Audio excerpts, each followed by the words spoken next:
God bless you, Robert. How are you this fine morning? You're not the Jehovah's Witness now, are you? Because I'm in the Jehovah's Witness protection program.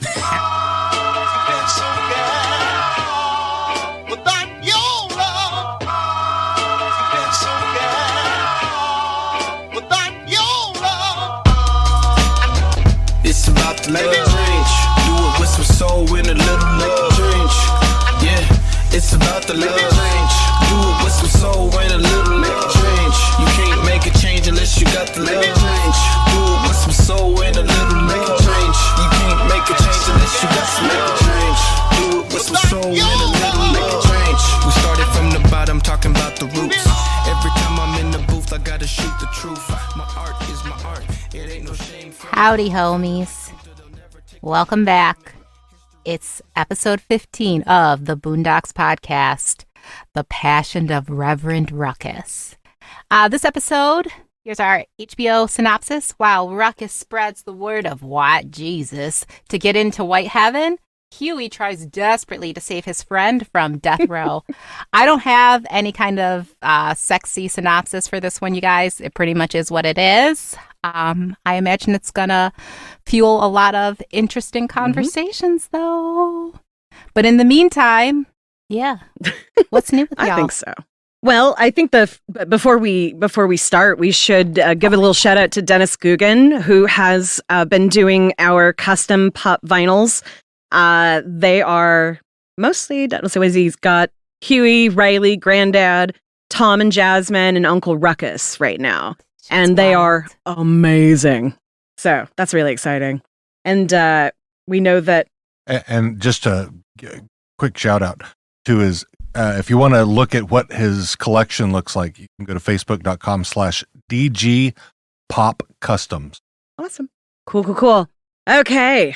So news. We are 1 week into into a new regime. Unquote. How do you guys feel? I know that I feel that it's a little more peaceful.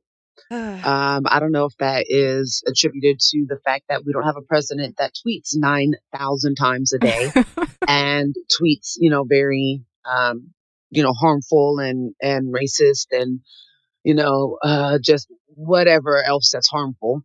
That's what he tweets. I don't know if that adds to it. I will admit that the only kind of tension, or not tension, but apprehension that's felt, at least in our household, is about, this new regime, as we're going to refer to it here. No, as they feel about 2A rights. So I know we were kind of talking before, we started recording and, having firearms and being able to practice our Second Amendment right is super important to us right now. And that is like the biggest, I don't want to say stain, but like I said, cause of apprehension surrounding our government. Other than that, I just feel a little better that way. I feel like I can breathe. Of course, we still have the Boogaloo Boys and the Vanilla Isis and Proud Boys and all of those, people lurking. Proud Boys. Who, by the way, the U.S. will not condemn as a terrorist organization, but Canada has. They acknowledge that the Proud Boys are racist motherfuckers and should be treated as terrorists. BLM is a terrorist group. Come on. But also, what the fuck, U.S.? That is bull, because it's Right. very clear that they're terroristic. But yeah. I think for me, I don't feel the need to have the news on all the time or to check Twitter or Facebook or whatever as much. It kind of feels like I'm weaning myself off of what was like my entire waking life was surrounded by negative news because there was so much happening. And if you turned it off, you would miss something. Whereas now, we watch a news program and then we're like, cool, we just got all the news and they're about to repeat it. So we can change it to something else. And it doesn't feel like something major is going to happen. And when something major does happen, like the shit that McConnell did to back away from trying to stand up to the Democratic Senate, when he through a tweet basically said, okay, we're gonna do this thing with you, so but next time. So like that was a late night thing that happened, I think, while we were watching Rachel Maddow last night. That was last night, right? Yeah, that was last night during Schumer's interview on Schumer looked MSNBC. a little like he had a little like makeup on to like contour him a bit, and he had some he had like a lot of cheek bones Not look so going old on, and about it like I don't know. I was kind of like, were you trying to tell us something? Yeah, sorry to interrupt, but yeah, no. Hey, there is nothing wrong with wearing a little makeup to define those cheekbones. Last night. Oh, sorry, go ahead. Yeah. Nice. No, it's I can watch the evening news without feeling like I'm gonna have a panic attack, and that's a big difference, really. I don't feel like, well, okay. So one of the big things that happened today was Jamie Harrison was picked to be the head of the DNC. So he is very much left of everything the DNC has had for like the last 20 years, which is amazing. Maybe even longer. Still way to the right of me, but enough so that it feels like, okay, I'm not going to have to think about it going back to, what's her name, Wasserman Schultz, who like wanted Hillary Clinton above everything. So she basically tanked the DNC. Jamie Harrison isn't like that. He's very much about like making sure the minimum wage is something that the country understands is a good thing, and talking about, because he's used to this grassroots stuff because he took on McConnell for the Senate.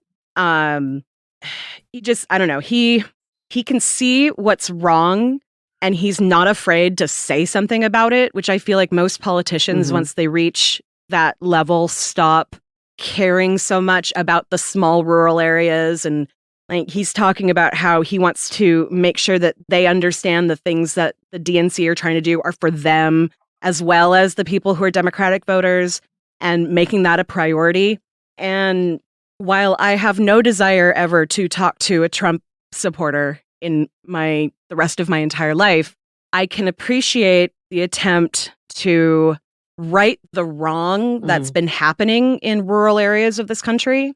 Whereas the Democrats paid no attention to them for so long, they became easily scooped up by this psychotic right-wing whatever is happening.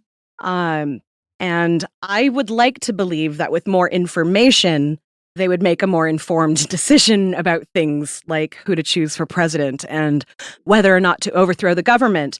But, they've been in a what do you call it? They've been in an echo chamber for so long, with no one from the Democratic Party really trying to do anything to change that was a big part of what led to where we are right now.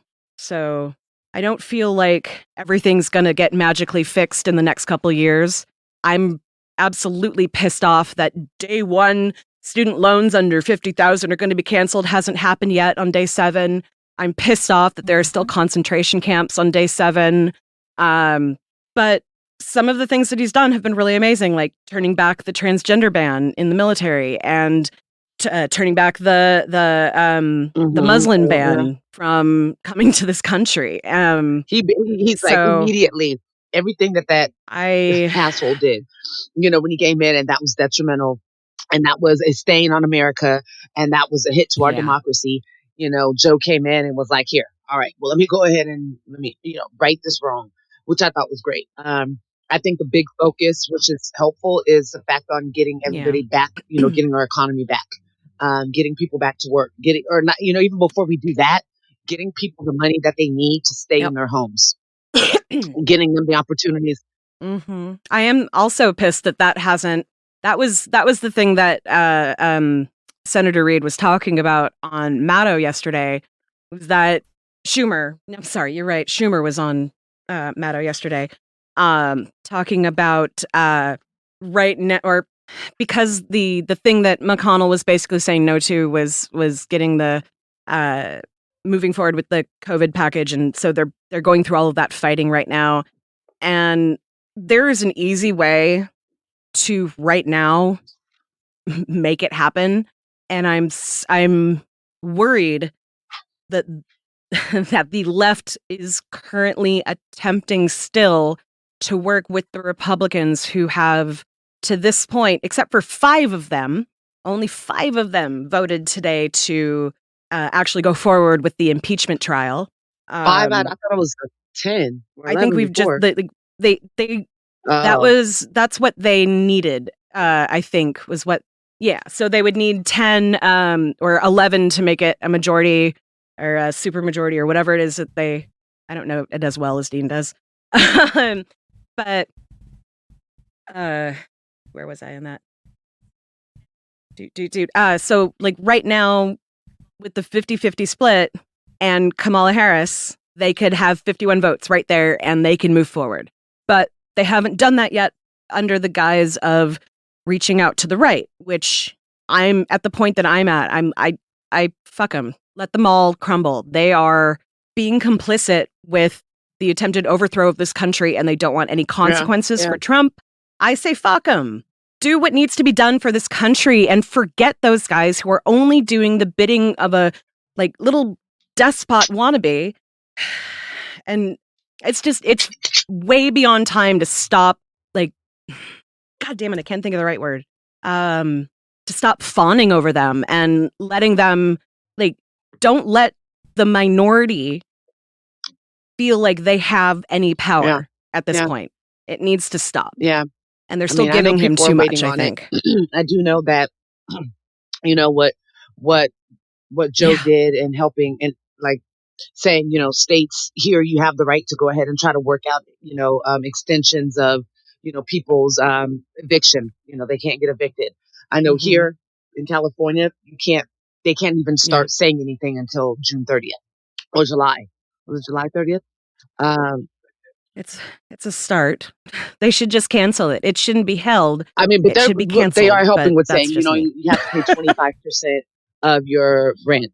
And then anything else that's like accrued, like they can come for, you know, they can come for that money after, you know, after the period of June or July or whatever. But they can only come for you like in the court of law. Like it's not that they can say you're evicted and you owe us $12,000. I just think that starting there and making sure that people can stay in their houses, that's one of the most important things. People can stay in their houses, they can then try to get back to work. EDD is just fucked up completely here in California. I don't know if you guys have heard about it, but Lindsay, have you heard about it? Oh, is it? No, but it's fucked up here too. Yo, Lindsay, is so bad. They're just finding out like all about the, you know, the fraud and I believe it's $1.7 billion in fraud. Yeah. Oh my God. Billion. And I'm like, so you guys were just sending out to anybody that filed. Y'all were just like, here's the card, here's money. It's so ridiculous. And meanwhile, I know people who lost their jobs in March who didn't get unemployment until September. They have frozen people's accounts that they thought were fraudulent. And you had to ID yourself. You had to go through an ID system and a separate ID system, get that ID'd, and then they started paying you again, hopefully. So, I'm sorry, not 11 billion. 11 billion, yeah. Holy shit. Surprise. Oh, that's right. That's right. It's more than some countries like gross income and their GDP. It's like more than 3. I remember they were saying on the news last night, like that is ridiculous. Well, I mean, if California became its own country, it would be like in the top 10 of the world. Gosh. I mean, well, you know, he did extend the federal benefits, so people are getting an additional $600 on top of their unemployment now. So that, you know, that should help. So I do think that he's definitely done some things where we can start to see some resemblance of, you know, an economy that's working. When? What I would say is, have you? Oh my God! Wait, Dean. So okay. So they're trying to go against that 11 million number by saying they prevented 60 million or 60 billion in fraud. Well, that's good. Dean looked it up. I'm like, wait, what? Right. I mean, I know whoever was in charge of it before here in California lost their job, and they have somebody else that's in charge of EDD now. So I guess that person's coming in and, you know, trying to save face. Maybe they have a nice little PR background since they came out with that nice little piece of information. Gives a shit like that. Like, right? That was so good. Oh, you saved money that we didn't send out to people by accident. That's and two not people how that it are works. dead. That's doing your job. Using their social security number. And right. Yeah. Yeah. Yeah. They had inmates that had a job outside, and because they had a job when they went outside, they ended up letting them file unemployment, even though they were still prisoners. Yeah. in prison. They didn't have a regular address. Scott Peterson was getting some. Yeah. Yeah. No. Scott Peterson. Motherfucker. Yeah. I don't think we talked about the rapper, right? I think I told you guys about the rapper who was busted because he made the song. Yes. Yeah, he made over $1 million. Like, I don't understand. First of all, you get your money on a Bank of America EDD debit card.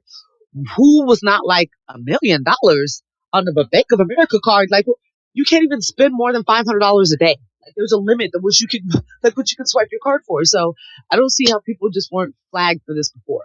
You know? Yeah. So right. That's just not doing your job. That's goddamn. 30 billion paid out. Okay. Jeez, so 30 billion now is what they're up to on their tally. Yeah. Yeah. Well, California. We see why half of you is just, bright red in all of the COVID maps right now. Because all of your money that should have been going to helping people is being paid to and people that have been dead since 1906, but it's cool. Let's do it. I get that it was meant to help. I get it. Oh, I get that it was meant to help, but like there has to be checks and balances. Like you guys have to be prepared for things like that as an organization. Like that's kind of, you're there for emergencies and for times of, of need. So I don't see why you wouldn't have that already implemented, but it's too much like right. They don't do it. Like my great grandma used to say, if it's too much like right, they do the exact opposite. So, but yeah, it's been crazy. But anything else going on? What do I say? What do you think, Lindsay? How are you feeling about everything? Like if you guys ever had a friend who dated that one guy or girl or whatever, and you're like, hey, Gene, you could do better than Roscoe. You really could do so much better. Why are you with this guy? He doesn't cook. He doesn't clean. He's just living off you. And then she leaves Roscoe and ends up with Dave or Donald, and Donald beats the shit out of her and chokes her and steals all her money and puts her down and calls her name and gets his friends to come over and beat the shit out of her. And then she finally leaves Donald and goes back to Joe. And you're like, oh, thank God she's back with Joe. That's how I feel about what's going on right now. Yeah. But I will say, I am that friend who's like, Joe's not going to re-sign with private prisons. I guess he's all right.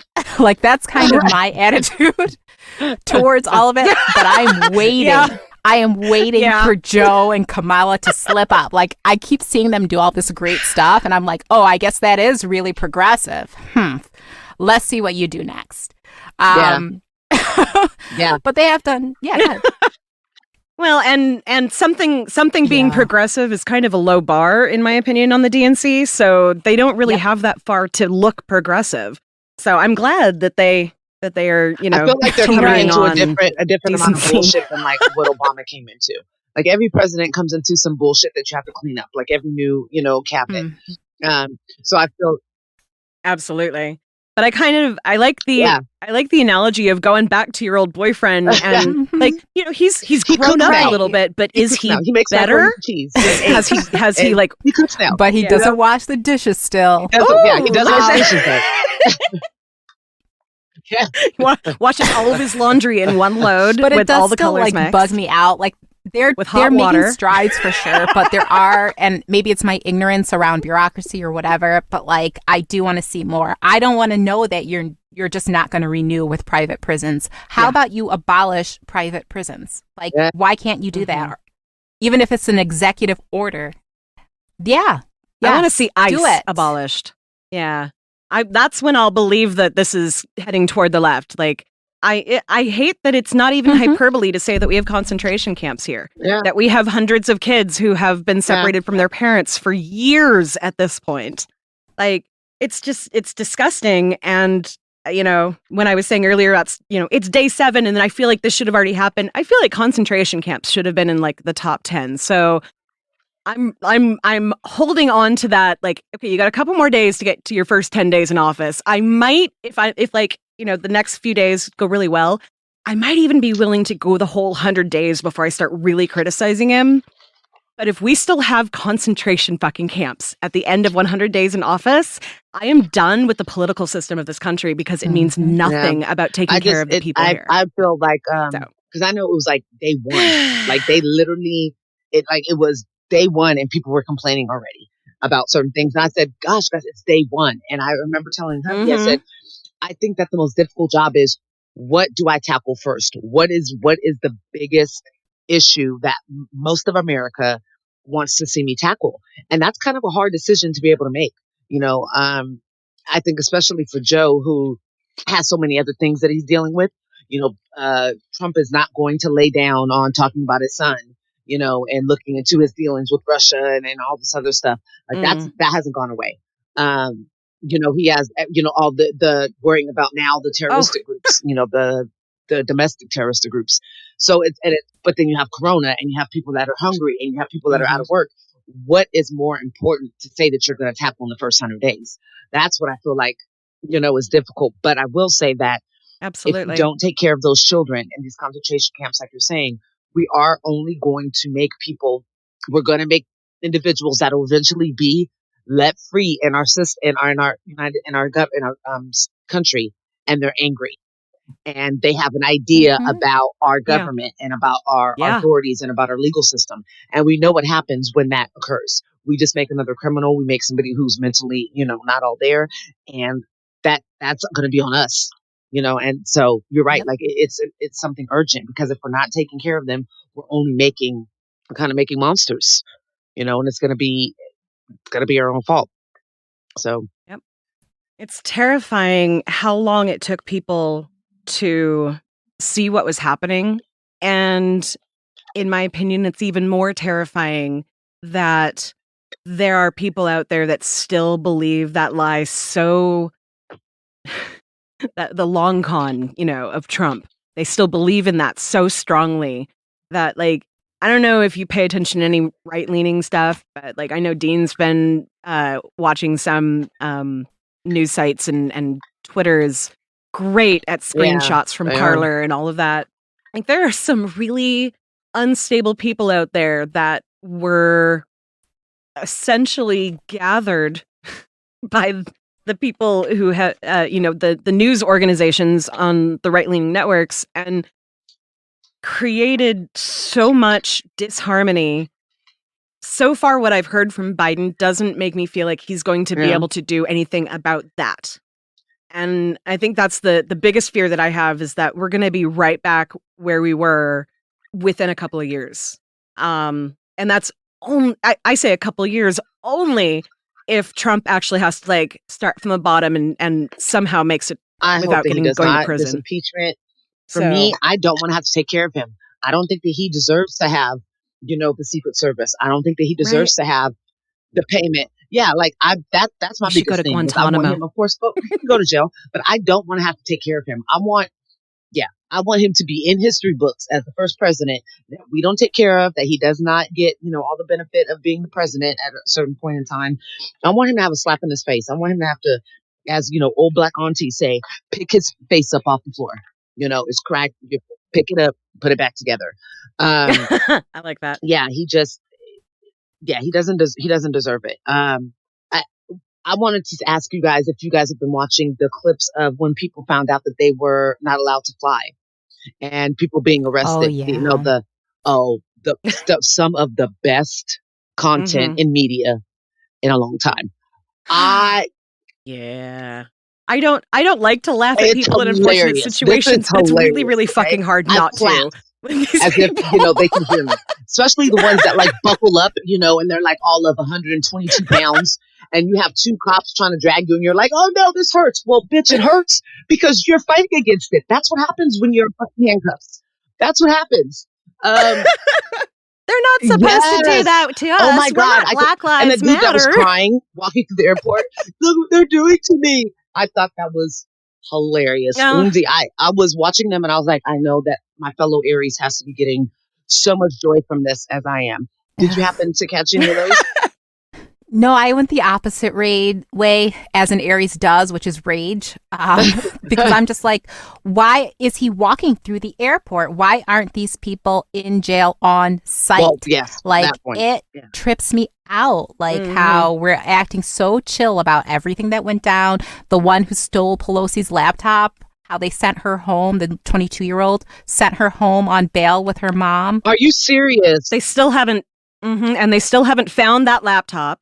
They still haven't found the laptop, and they have found that she, while home on bail, sent messages to like message boards saying to erase things that you would put on social media, and oh yeah, And she's not a this girl. chick, 'Cause like, if it were me, I'd be she wasn't underneath the just jail. like some like simple. underneath the jail with no food, no water, anything else. yeah. But she gets Oh, to yeah. go home and then continue to do her. Uh-huh. Shut up.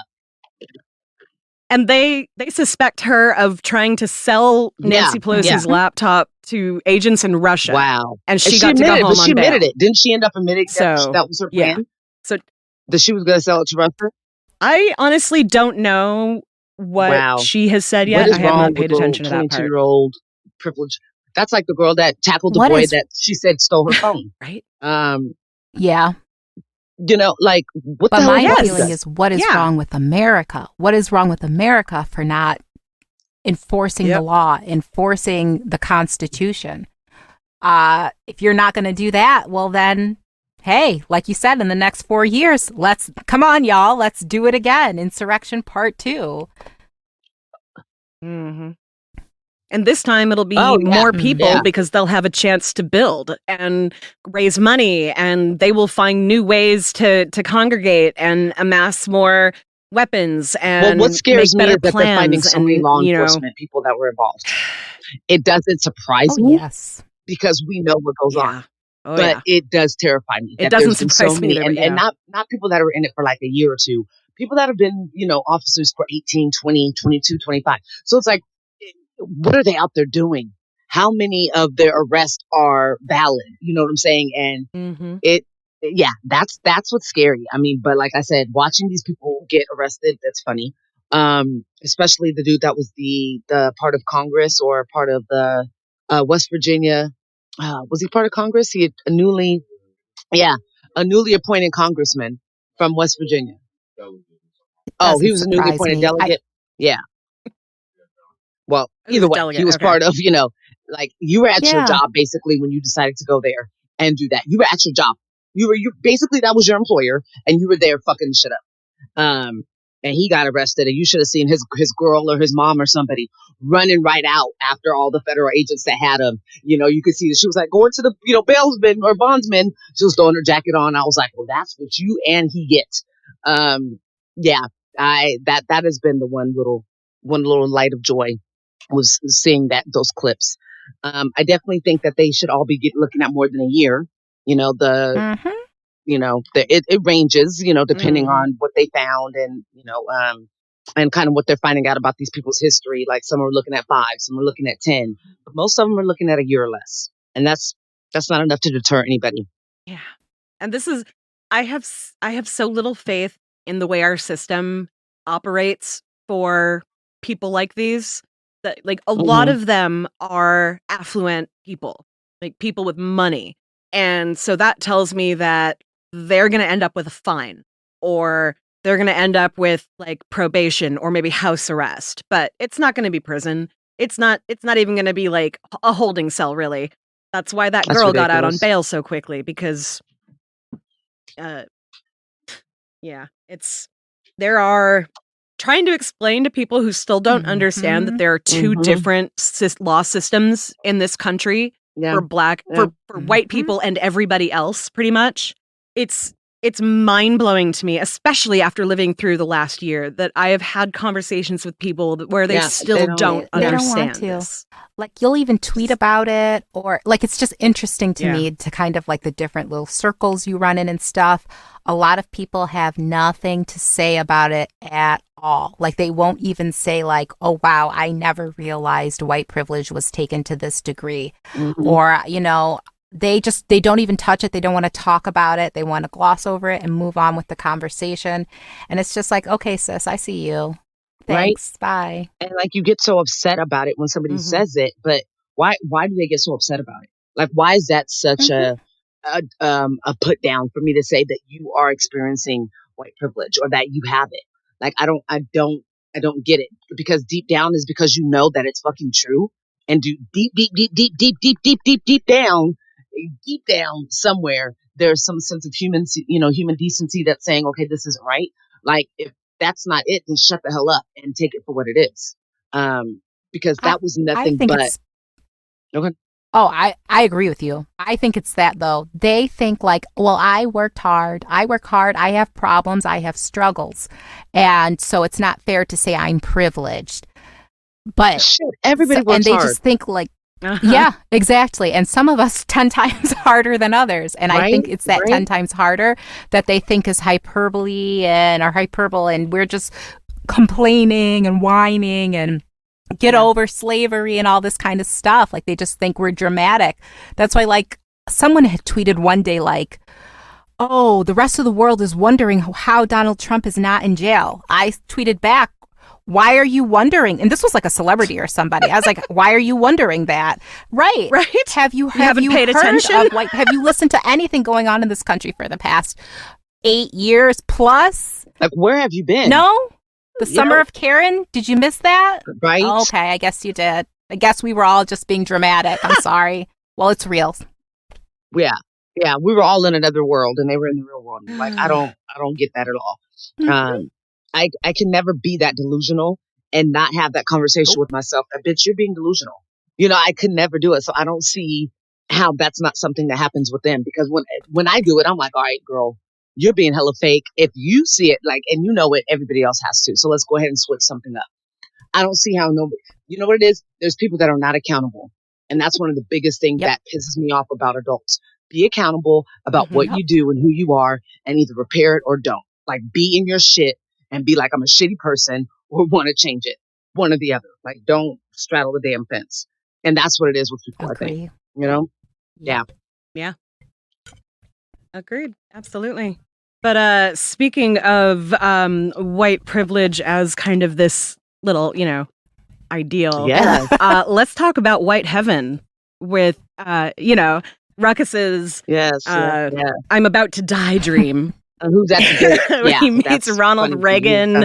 And oh man, but can we just talk about how Ronald Reagan was like, yeah, I hated black people. All those things I did because I hated black people.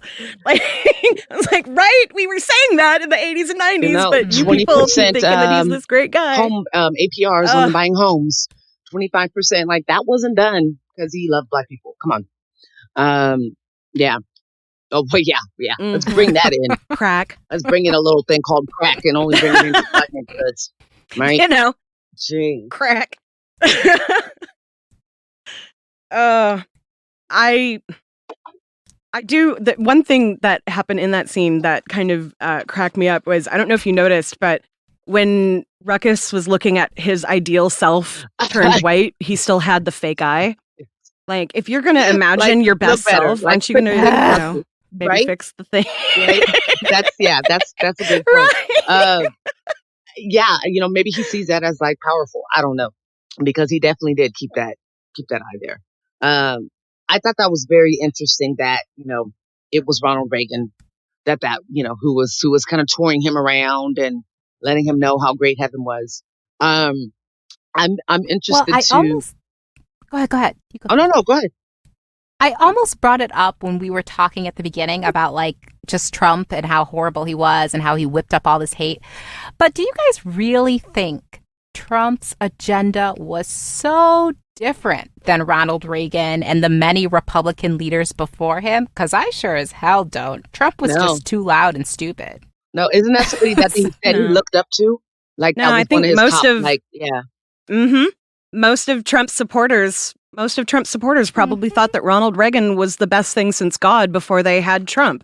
So, like, that was very much Ronald Reaganomics, but to a pitch, new century, where, during a pandemic, you have like 5 companies that make $200 trillion, but the rest of the country is dying.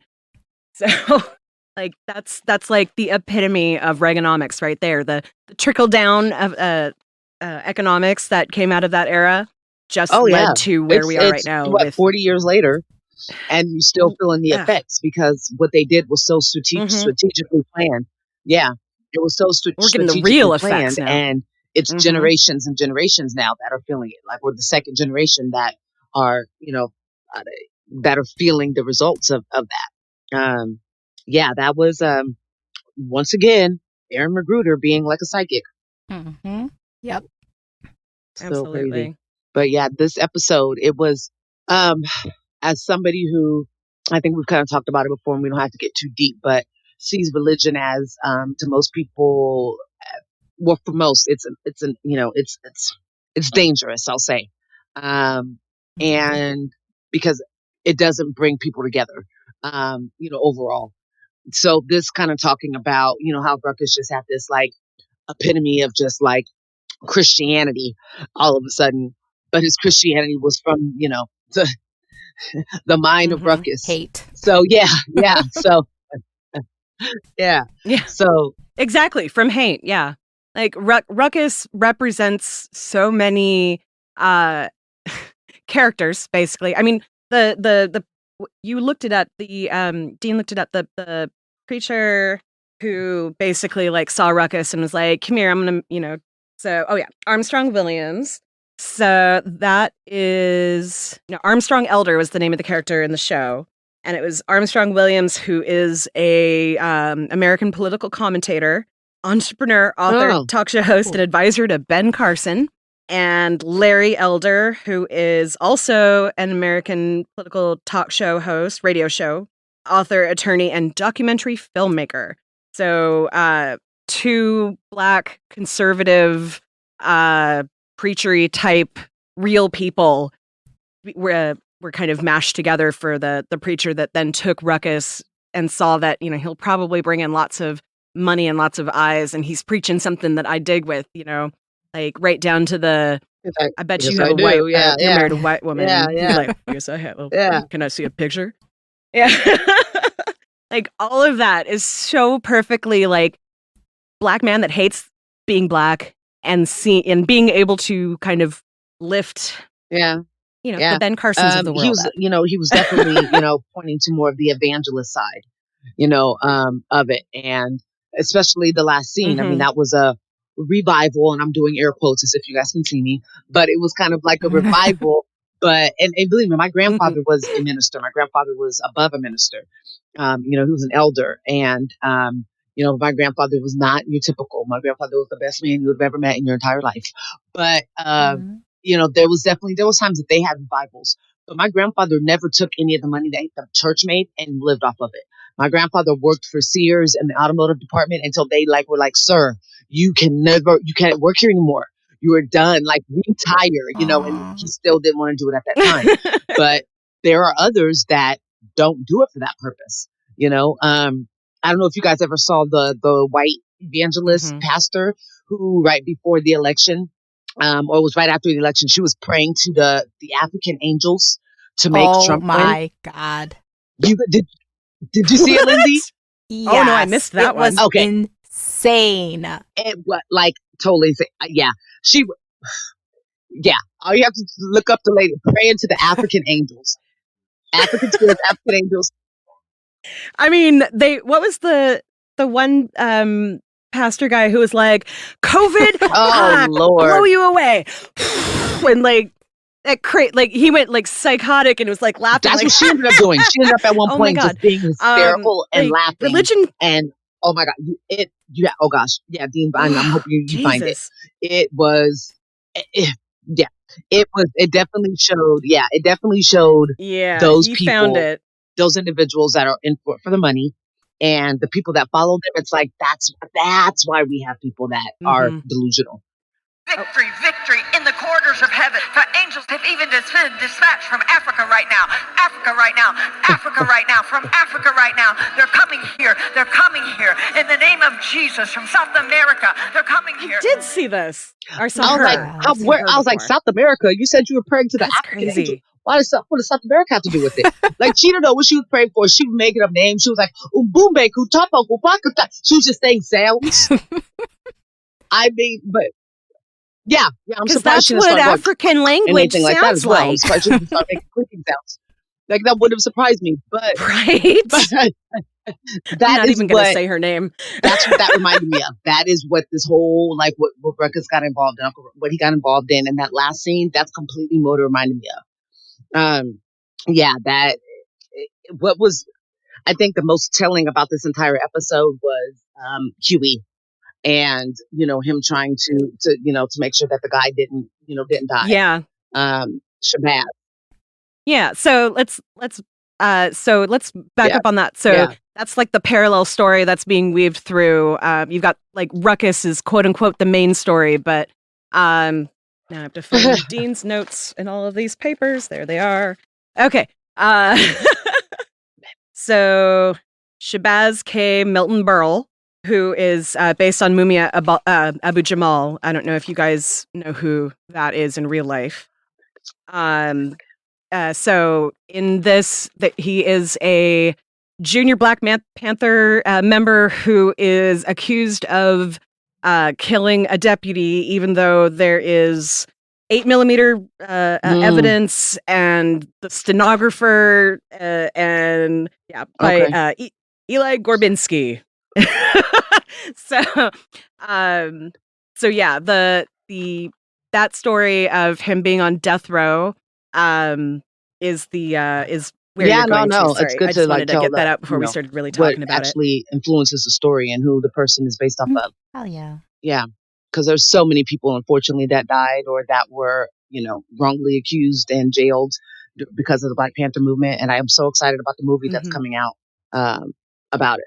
I want to be excited, but they did shit to Harriet. Yeah. So, but yes. So anyway, yes. Yeah, I thought that the parallel story, it was very telling. It was a parallel story, but it was very intertwined. On faith and belief and yes, absolutely. And the importance of life. So yeah, I thought it was really good. And just, spirituality versus religion. They are not the same. Yep. I am a highly spiritual person, which y'all know I be saying all kinds of fuck shit. And people are like, how can you say that you're spiritual? Because to me, the key difference is and I'm not saying religion comes from a place of hate. I never come from a place of hate or negativity. Mm-hmm. I am pure in my intentions, so I think.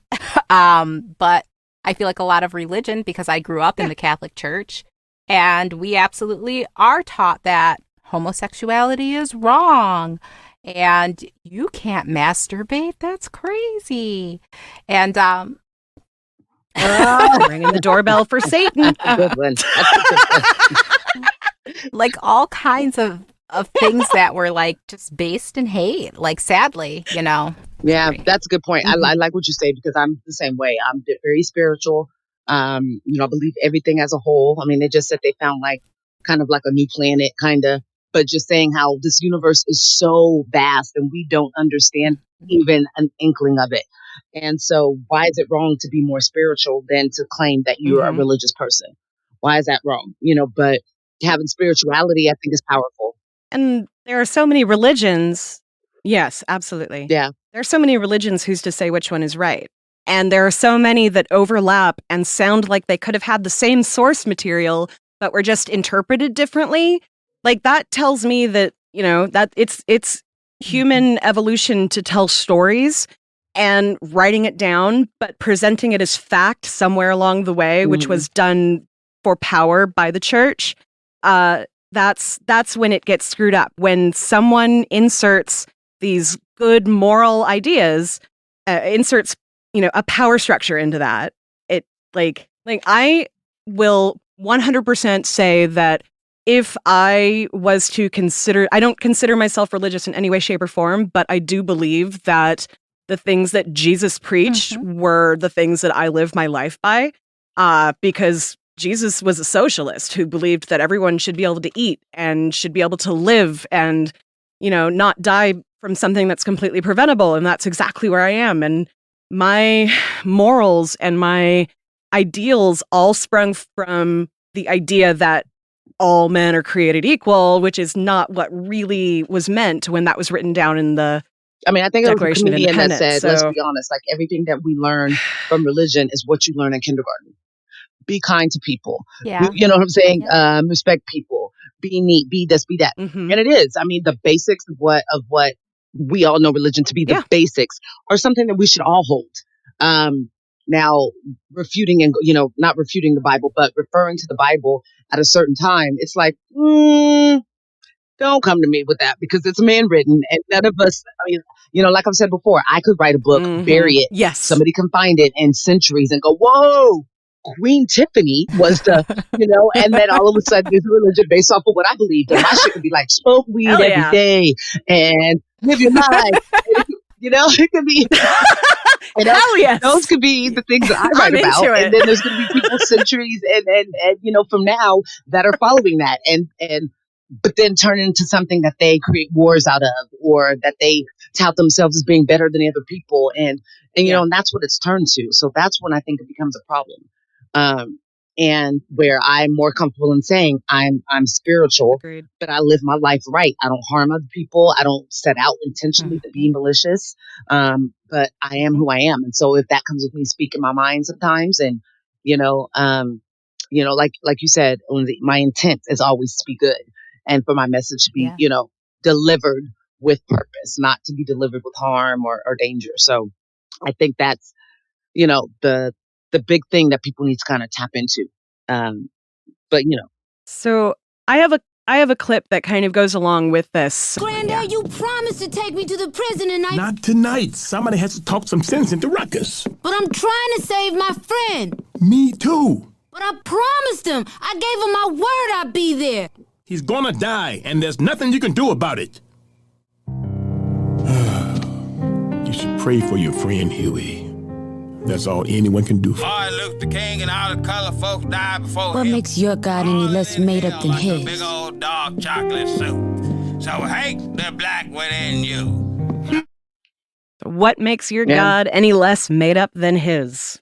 And I thought that was really, like, that was what I struggled with when I was growing up. Like, when I would hear something about, say, like, the Muslim religion or Buddhists or Catholics or whatever, the church that I grew up in was kind of a non-denominational non-denominational version of like Quakers. And so it's like a lot of and I can't even think of Mennonites. That's what I was trying to remember. So the sister church to the church I grew up in was the Mennonite church, which is basically, Quakers, Amish, that sort of thing. And and in that, I technically did not learn that other religions were wrong, but I did very much internalize that Christianity very much thought it was right. And because I was that curious kid that read everything I could, I learned about, the Spanish Inquisition and, burning of witches and like basically all of these things that religion has caused. And it just fucked me up for religion altogether. And I feel like it all comes down to that question: what makes one God any better than another, or any more real than another? What makes your opinion based on your religion correct over mine? And I think that's what the question was, the answer and what they were posing, because he really believed in this man, and he really believed that he deserved to live. And by everybody else, by everybody else's idea, no. He committed a crime. He had been in jail for it, and that was the end of the sentence. Was this, and that's what should have happened. So it definitely was kind of posing a question at that point. And how were you going to answer that? Like, what do you feel as somebody that believes? I think it was even more so the thought process he was trying to invoke by that.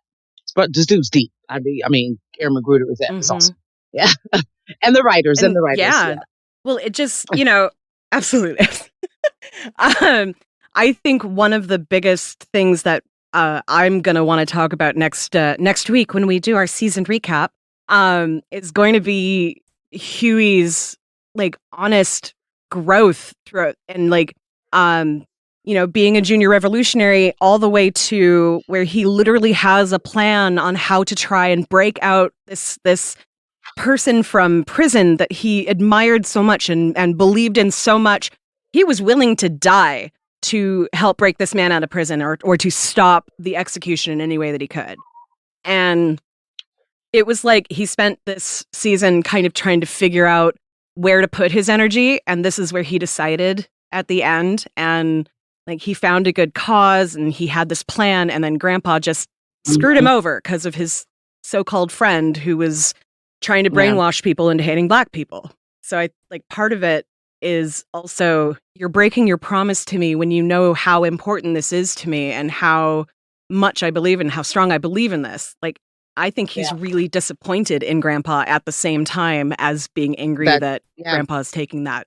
Especially because ruining his plan. Grandpa, we know Grandpa like went home and got his raincoat, and during times, but Grandpa, touts all of that and lives through all of that. So you would think that he's like, no, don't you want to live for somebody, especially for a Black man? So I do. I think there's definitely, that age where they say you become, I don't think Huey ever has the innocence of a child, but where they say you all of a sudden you lose that innocence of a child. And there's that one time where all of a sudden something, you become cynical because you see the truth in it. Like you have to face it. I think that if there was a defining moment other than wherever his parents are, besides that happening, this was definitely another time because he kind of lost faith in a way. He was out there just crying and praying and crying and, Yeah, that's actually, that's my next, my other clip is his prayer. So I never prayed before.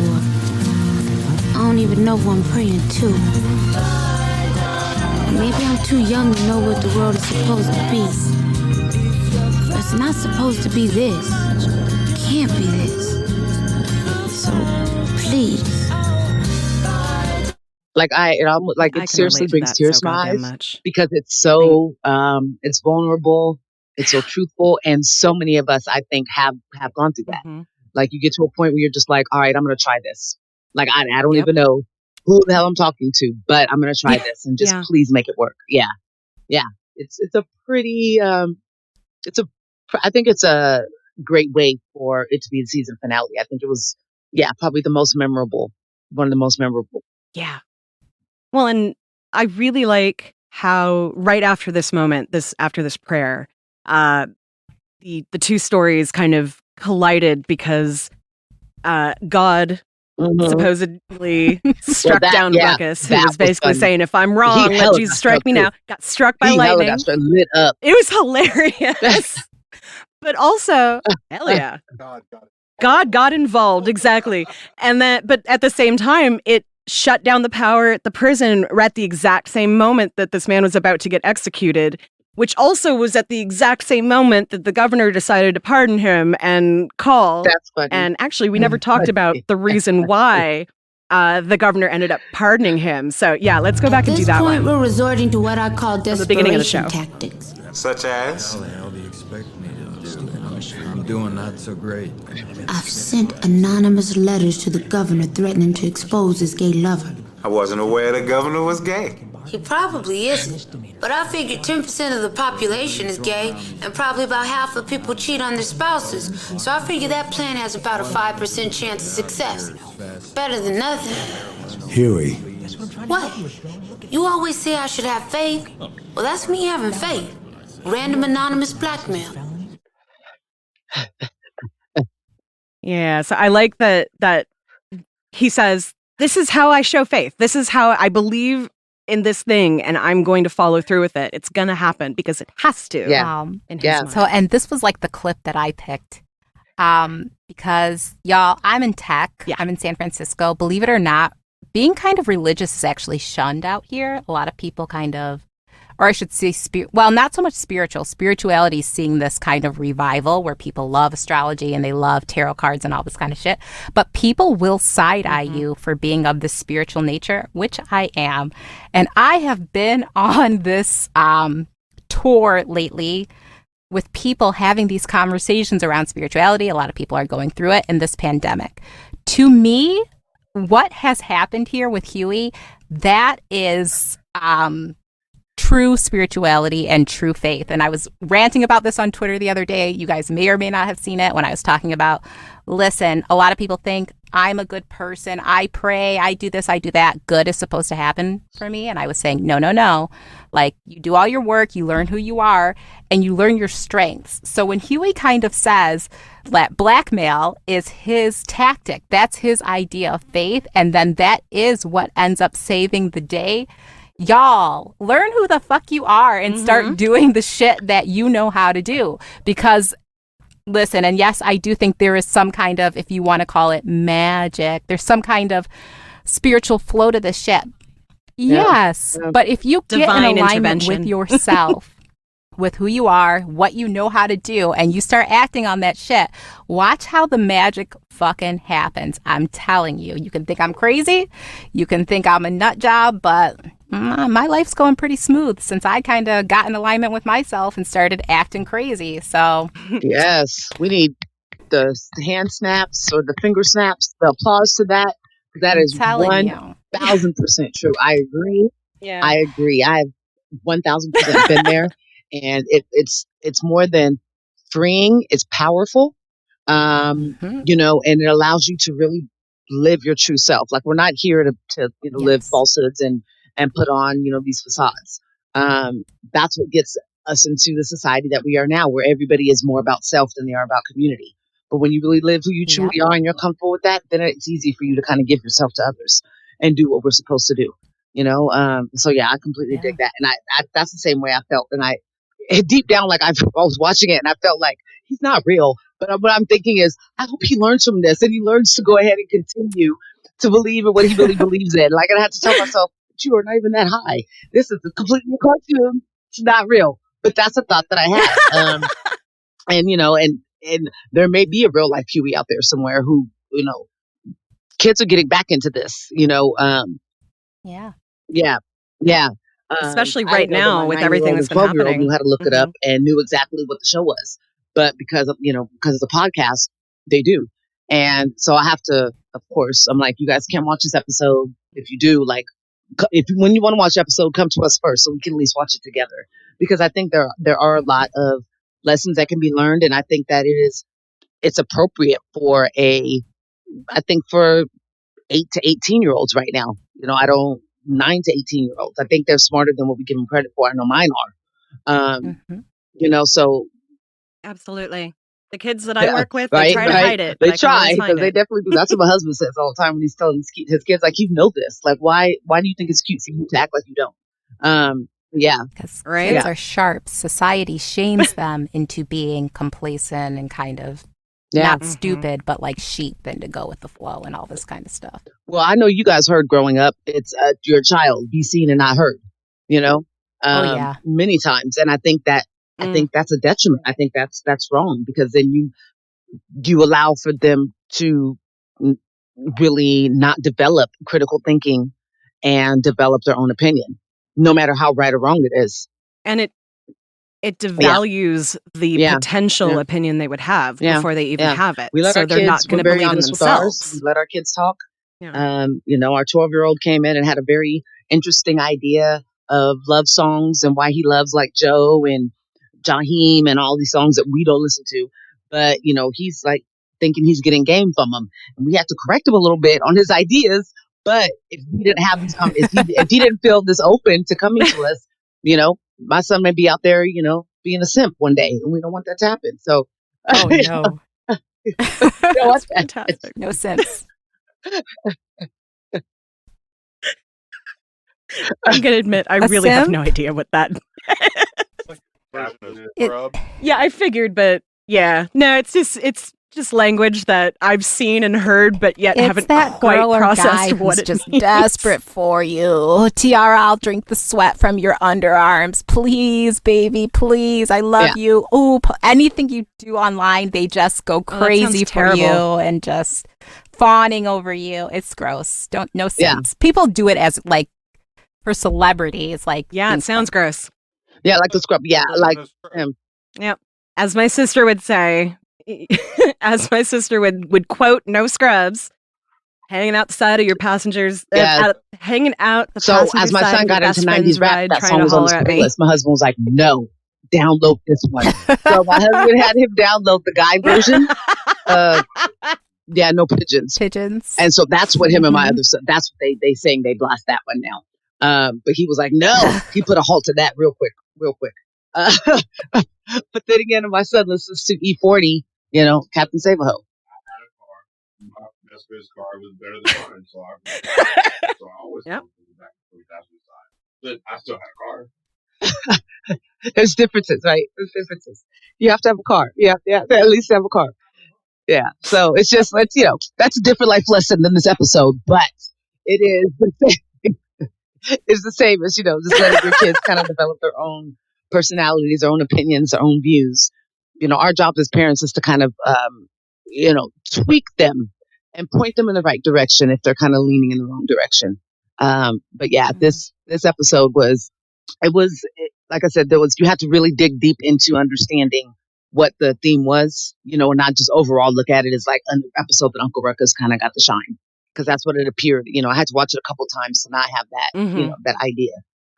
Well, I mean, there were so many little things that, like, I wrote just a bunch of stuff that I wasn't really going to bring up, but there's just so much that was in this episode. Like Jasmine and Huey's relationship, where he's like trying to recruit her to do these things with him, and she's just like looking at him like, whatever, I got half a Snapple and some Fig Newtons or whatever. And he's like, you are not committed to the revolution. And what was funny to me is when I doubt your commitment.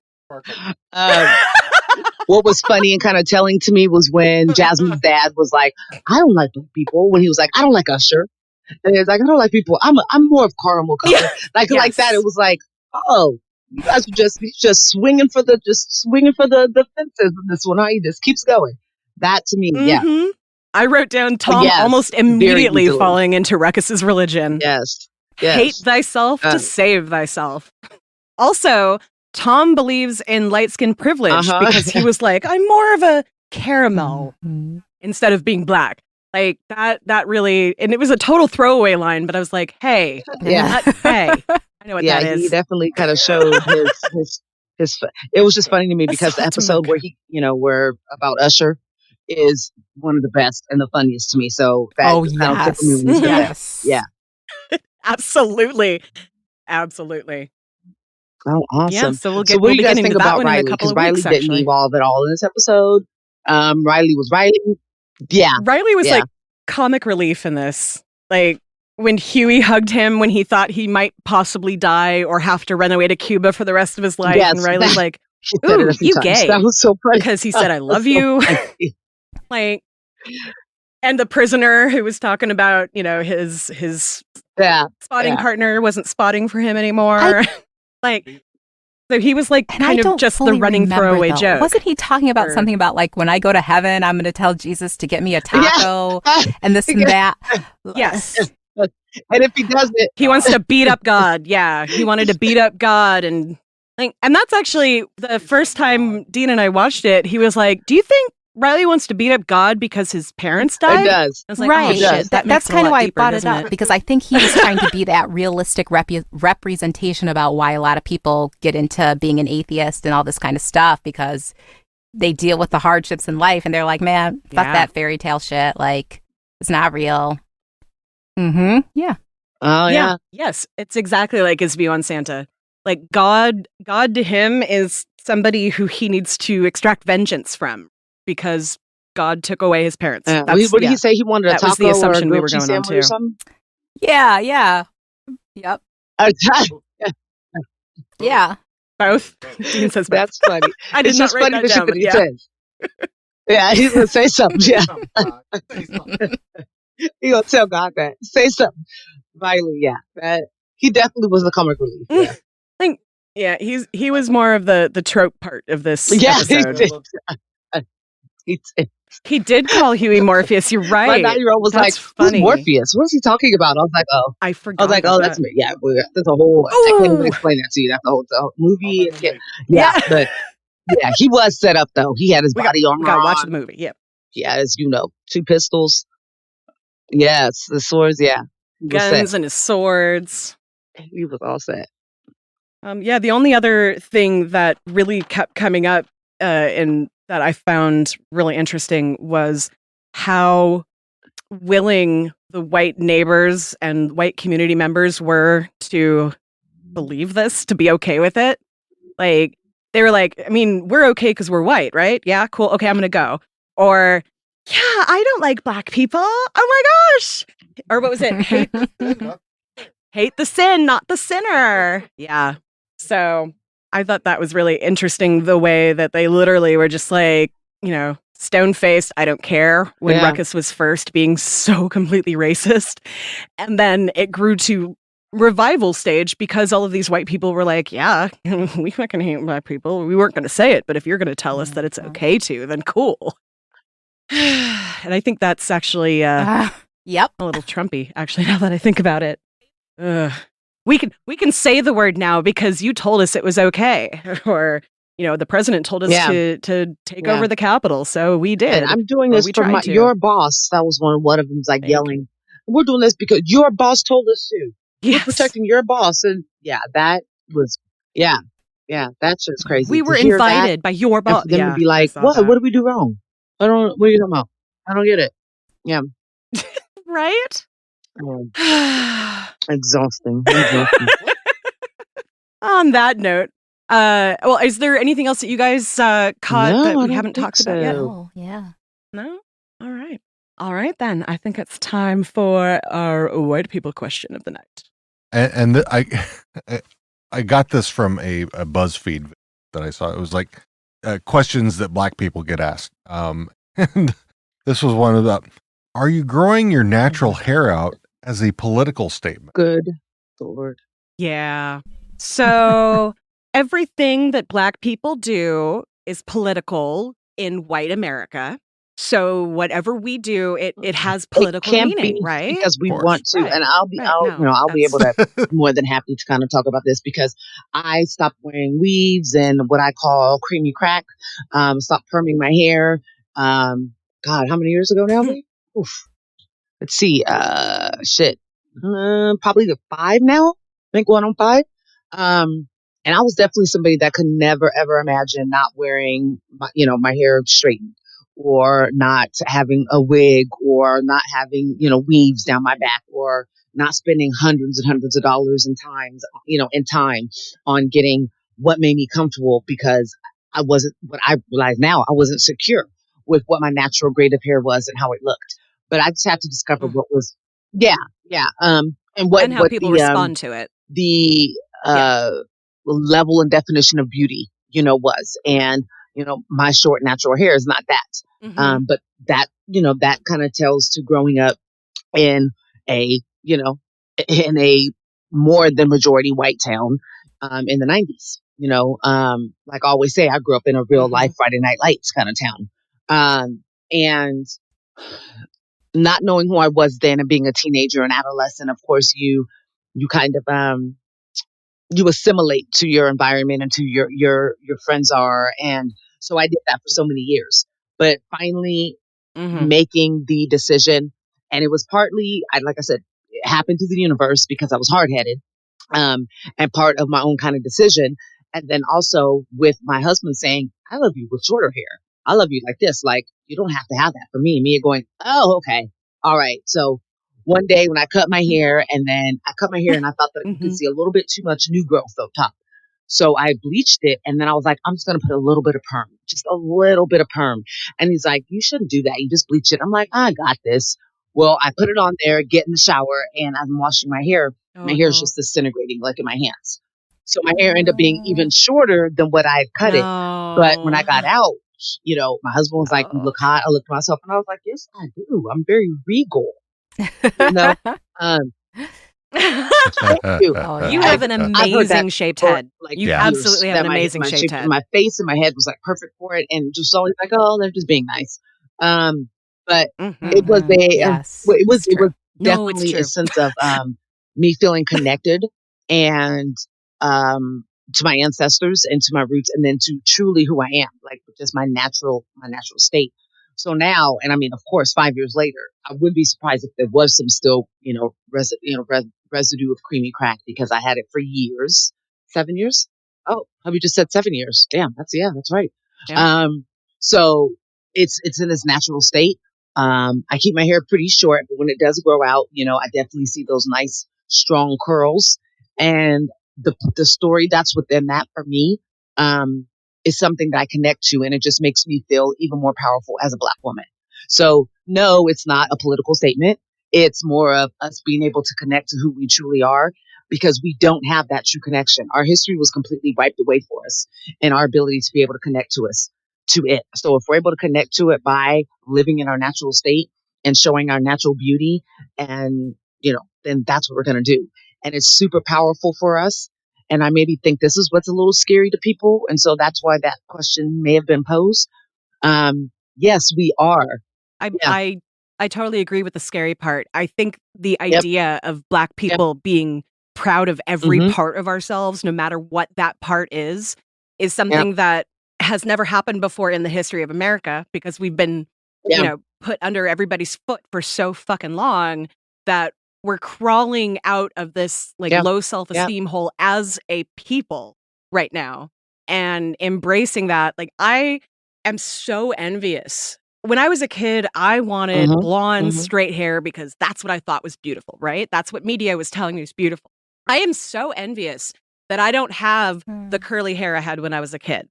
I don't know what the grade would have been, but I like to tell people that I had black hair when I was a kid, and then when I went through puberty, it straightened out. I have ringlets naturally now.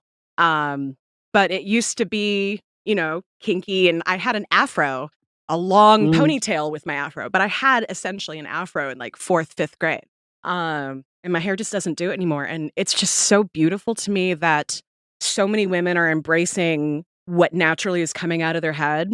And we're seeing we're not just seeing the pretty natural hair, but like Leslie Jones. She doesn't have traditionally what is traditionally seen as even a black hairdo for a woman, because it's more it is. It's very it's very much in the 80s with Kid and Play, but that's not quite right. And she has a little bit to it, but naturally not it's quite natural. that form. She lets it go. Style. Yeah, and for her style, that's and that's what beautiful. She does. And I mean, for her to be, for her skin tone to be what it is, and for her to have the stronger features that she does, it's very brave of her to be able to pull that off.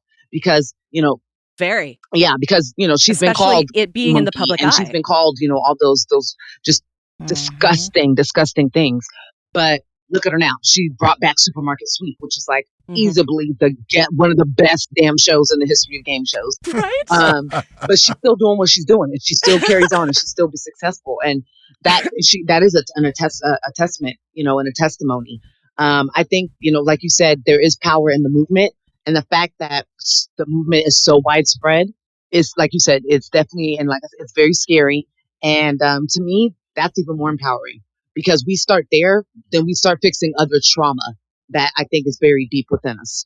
And that's the way that I look at it. I think that it was a kind of trauma that we stopped recognizing our natural beauty and living within it. So it's only going to keep happening. I mean, the whole gun movement, I think right now, the people the fact that 8 million more people became gun owners last year, and they said 2 million of them were African Americans. That is a movement too. We're starting to understand our rights and so, There's been a really big movement in leftist circles to make sure that people are armed and know how to defend themselves and know how to shoot. And, it used to be that you would only hear about, the people on the right who would go big game hunting and, we need these high-powered military-grade rifles for hunting. Okay, that's a lie, but okay. Now you've got these people on the left who are going, well, fuck, I want to shoot an AR-15 too. What are you going to do about it?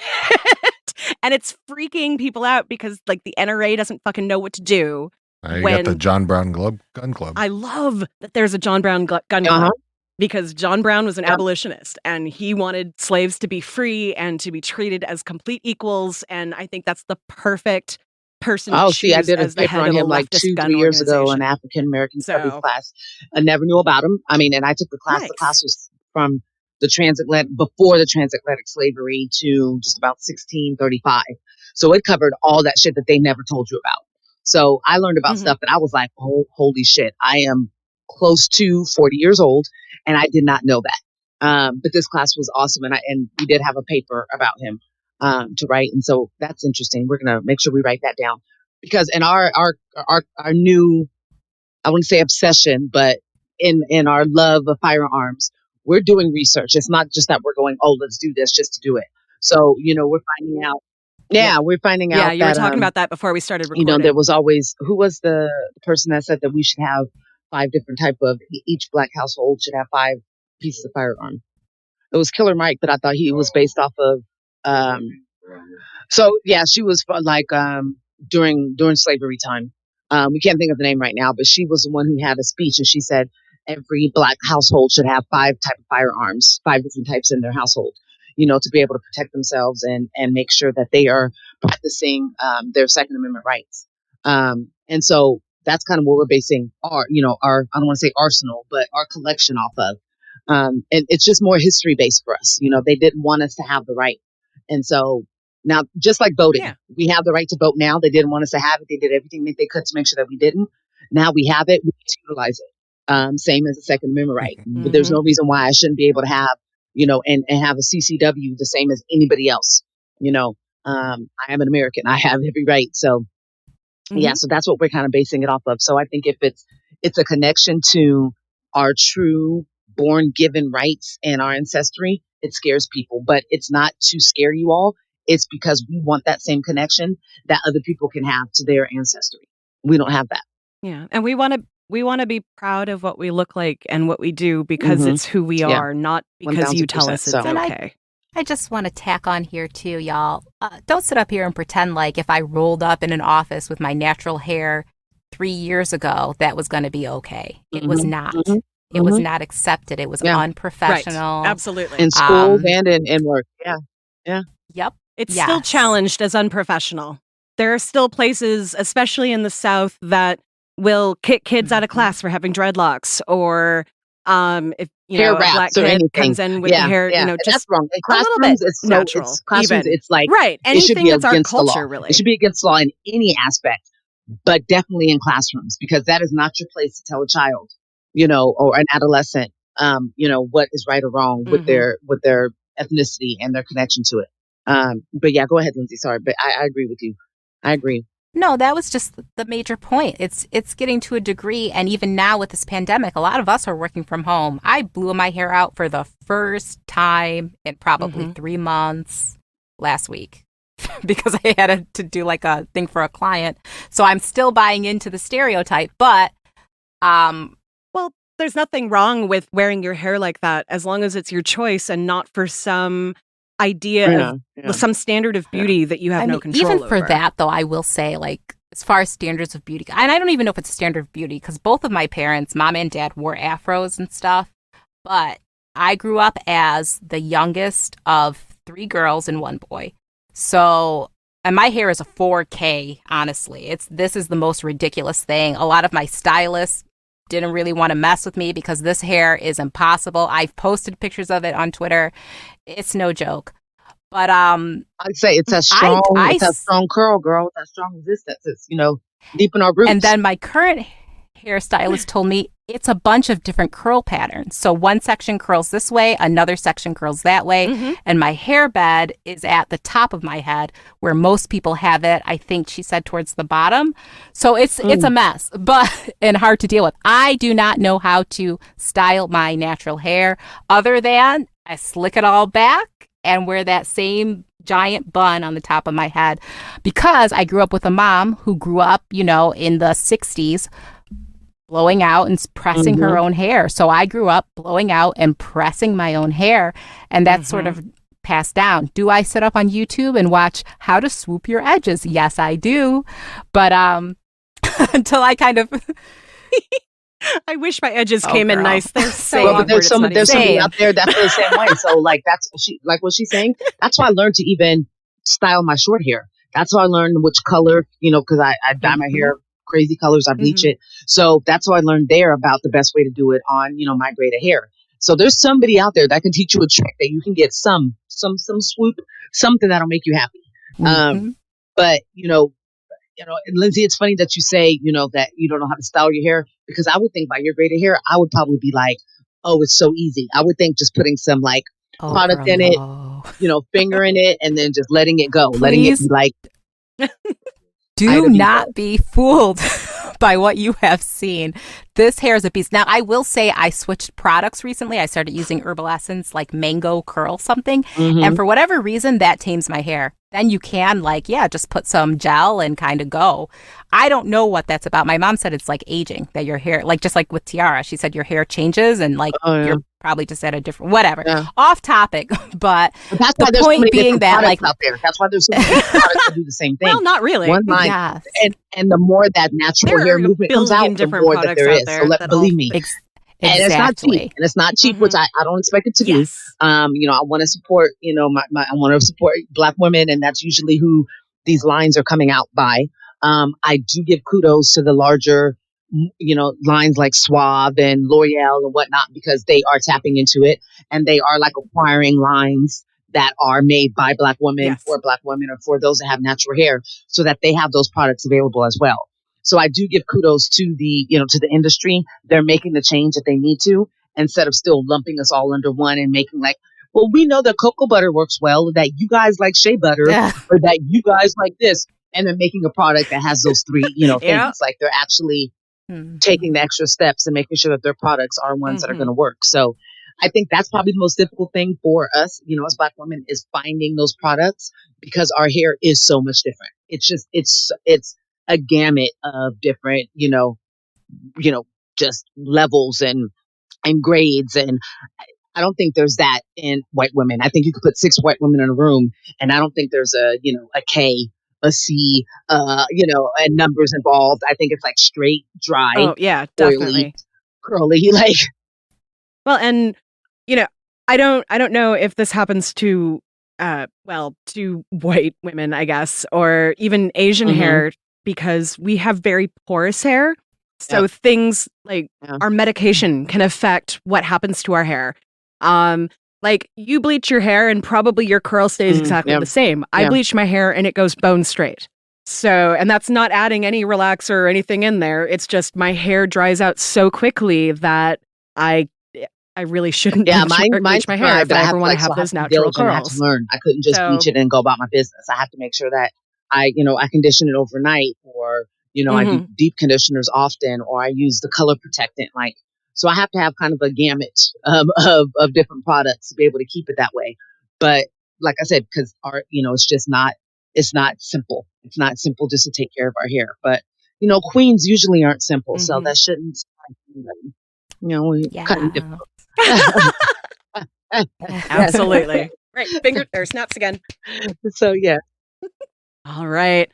Well, on that note, is there I just want to give us kudos. You guys made it through the first season of the Boondocks, 15 episodes. Yes. So and it feels better every episode. Love to our family here. Good job, ladies. And thank you to all of our listeners and, our fans, and, and maybe there's some critics out there as well. We appreciate you as well.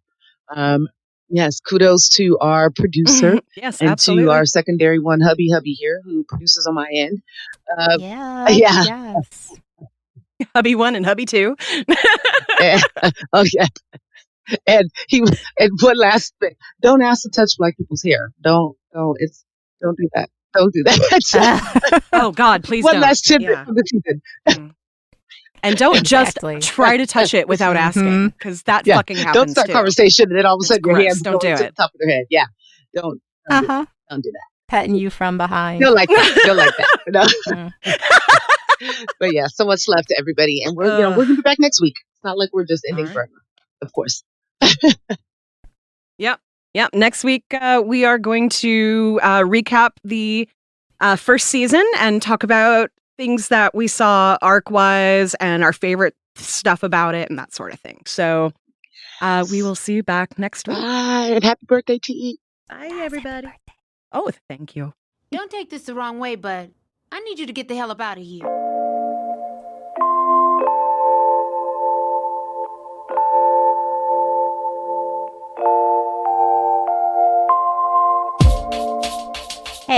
thanks for joining us again. Hey, thanks for joining us again as we make our way through the trials and tribulations of the Freeman family. We hope to see you back again next time for our Season 1 recap show. Want to know where to find us on the social medias or where to subscribe to the podcast? Just head right over to www.theboondockspod.com/links. Have a stupid white people question you want to leave us? Email us at host@theboondockspod.com or leave us a voicemail at 760-933-8636. That's 760-we-3-undo. Shout out to the artists who've created our intro and outro tunes. Our intro is #MakeAChange by KIRK. You can find them on Spotify, iTunes, and Tidal. Our outro is Good Times by Audio Binger. You can find them on freemusicarchive.org and YouTube.